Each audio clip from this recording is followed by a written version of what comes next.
Dolores Robert, bonjour, bienvenue sur le plateau des entrepreneurs de Lyon. Alors vous êtes fondatrice d'Écart de conduite, une auto-école accessible aux personnes sourdes et malentendantes, basée à Lyon 3e. Cette entreprise, vous l'avez créée donc à l'automne 2012, mais vous l'avez lancée à mars 2013. Comment est-ce que vous êtes passée du statut de monitrice auto-école à chef d'entreprise ? Bonjour, donc en fait ça me courait à l'intérieur de moi depuis l'âge de 21 ans. Voilà, j'ai toujours voulu avoir un projet à moi, je ne savais pas en quoi. Et un jour, j'ai eu cette idée grâce à une personne sourde que j'ai formée à côté de moi. Alors justement, comment est-ce que vous avez choisi d'étendre votre clientèle aux personnes sourdes et malentendantes ? C'était une affinité, vous venez de le dire, mais est-ce qu'il y avait également un besoin réel sur la région lyonnaise ? Eh bien oui, il y avait un réel besoin, puisqu'à l'époque, quand je me suis renseignée, aucune auto-école en France existait pour ce handicap-là.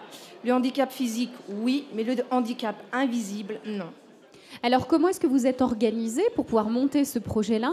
Concrètement, quels sont les acteurs qui vous ont épaulé dans vos démarches ? Alors, j'ai deux organismes. J'ai été suivie par le CIDFF.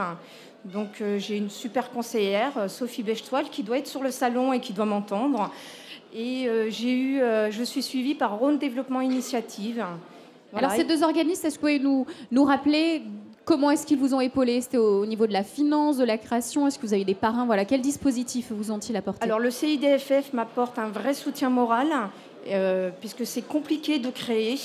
On n'a pas de mode d'emploi, donc on a besoin d'être accompagné. Donc, le CIDFF est là pour ça. Ensuite, Rhône Développement Initiative, eux m'ont aidé pour tout ce qui était financement. Et j'ai un parrain qui, lui, vient me voir tous les 3-4 mois.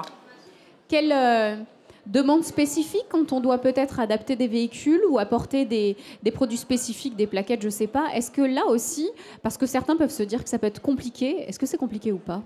Alors, oui et non. Moi, j'ai appris la langue des signes, en fait, avant de créer mon projet, pour pouvoir communiquer déjà, pour pouvoir comprendre leurs demandes.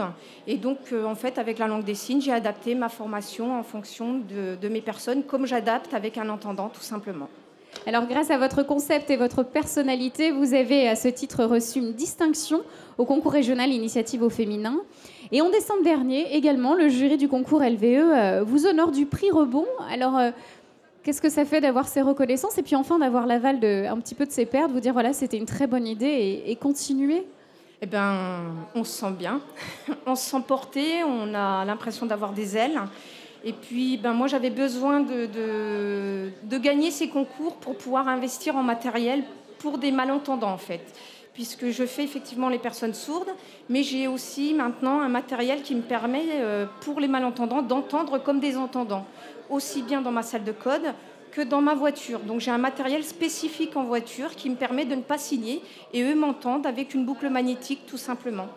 Donc ça vous a permis de booster effectivement l'entreprise et d'un point de vue un peu plus égo, personnel. Est-ce que là aussi c'est une reconnaissance d'être nommée femme chef d'entreprise, d'être honorée femme chef d'entreprise ? Eh bien oui. C'est un parcours du combattant ou pas ? C'est un vrai parcours du combattant, mais on est fiers d'être femme d'entreprise. Alors, pour conclure, comment s'annonce l'avenir d'Écart de conduite ? Est-ce qu'il y aura quelques petits dans la région ? Est-ce que pour l'instant, vous essayez déjà de faire en sorte que ça soit le point de ralliement de cette clientèle ? Alors, pour le moment, je fais en sorte de pérenniser mon entreprise. Et effectivement, dans l'avenir, j'aimerais pouvoir implanter Écart de conduite, une auto-école par département, pour pouvoir combler un manque réel. Dernière question, si c'était à refaire, vous l'auriez fait avant ? Oui. Merci beaucoup, Dolores Robert, d'être venue nous parler Merci. de ce concept Écart de conduite, une auto-école, je le rappelle, qui est basée à Lyon 3e. Et vous avez reçu le prix Rebond Lyon, ville de l'entrepreneuriat 2013. Très bon salon.